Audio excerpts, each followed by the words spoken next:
Item ಯಾವುದೇ ಇರಲಿ try ಮಾಡಿ ಆಚಿ ಚಿಕನ್ ಮಸಾಲಾ. ಪಿಡಿಒ ಲಂಚಾವತಾರದ ಒಂದು ಸ್ಟೋರಿಯನ್ನ ಗ್ಯಾರಂಟಿ ನ್ಯೂಸ್ ಇವತ್ತು ಬ್ರೇಕ್ ಮಾಡ್ತಾ ಇದೆ. ಯಾವುದೇ ಇಲಾಖೆ ನೋಡಿ ನೀವು, ಎಲ್ಲ ಕಡೆ ಕೂಡ ಭ್ರಷ್ಟಾಚಾರ ತುಂಬಿ ತುಳುಕ್ತಾ ಇದೆ ಅಂತ ಜನಸಾಮಾನ್ಯರು ಆರೋಪಗಳನ್ನ ಮಾಡ್ತಾ ಇದ್ರು. ಆರೋಪಗಳಿಗೆ ಮಾತ್ರ ಈ ಎಲ್ಲ ವಿಚಾರಗಳು ಸೀಮಿತ ಆಗ್ತಾ ಇಲ್ಲ, ಬದಲಾಗಿ ಅದು ಕಾರ್ಯರೂಪಕ್ಕೂ ಕೂಡ ತರೋದ್ರಲ್ಲಿ ನಮ್ಮ ಅಧಿಕಾರಿಗಳು ಮುಂದಾಗ್ತಿದ್ದಾರೆ ಅಂತ.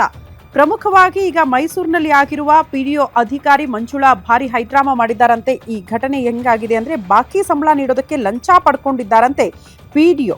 ಹಾಗಾಗಿ ಲೋಕಾ ಬಲೆಗೆ ರೆಡ್ ಹ್ಯಾಂಡ್ ಆಗಿ ಬಿದ್ದಿದ್ದಾರೆ. ಲೋಕಾಯುಕ್ತ ಬಲೆಗೆ ಬೀಳ್ತಾ ಇದ್ದಂತೆ ಕೈ ಕೊಯ್ದುಕೊಂಡು ಪಿಡಿಒ ಹೈಡ್ರಾಮಾ ಮಾಡಿದ್ದಾರಂತೆ. ಹುಣಸೂರು ತಾಲೂಕಿನ ಮುಳ್ಳೂರು ಗ್ರಾಮದ ಪಿಡಿಒ ಹೈಡ್ರಾಮಾ ಮಾಡಿದ್ದು, ನೀರು ಗಟ್ಟಿ ಹಾಕಿ ಕೆಲಸ ಮಾಡ್ತಾ ಇದ್ದ ಸ್ವಾಮಿಯಂತೆ. ಅನುಕಂಪದ ಮೇಲೆ ತಂದೆ ಕೆಲಸವನ್ನ ಪುತ್ರ ಮಹಾದೇವ್ ಪಡೆದುಕೊಂಡಿರ್ತಾರೆ. ತಂದೆಯ 2 ವರ್ಷದ ಬಾಕಿ ಸಂಬಳ ಕೊಡೋದಕ್ಕೆ ಪಿಡಿಒ ಒಪ್ಪಲ್ಲ.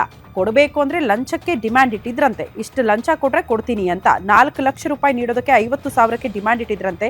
25,000 ಹಣ ಪಡೆಯುವ ವೇಳೆ ಲೋಕಾಯುಕ್ತ ಅಧಿಕಾರಿಗಳು ಟ್ರ್ಯಾಪ್ ಮಾಡಿದ್ದಾರೆ. ಮೈಸೂರಿನ ಕೆಆರ್ ಆಸ್ಪತ್ರೆಯಲ್ಲಿ ಸದ್ಯ ಪಿಡಿಒಗೆ ದಾಖಲಿಸಿ ಚಿಕಿತ್ಸೆಯನ್ನು ಕೊಡಿಸೋದಕ್ಕೆ ಅಧಿಕಾರಿಗಳು ಮುಂದಾಗಿದ್ದಾರೆ.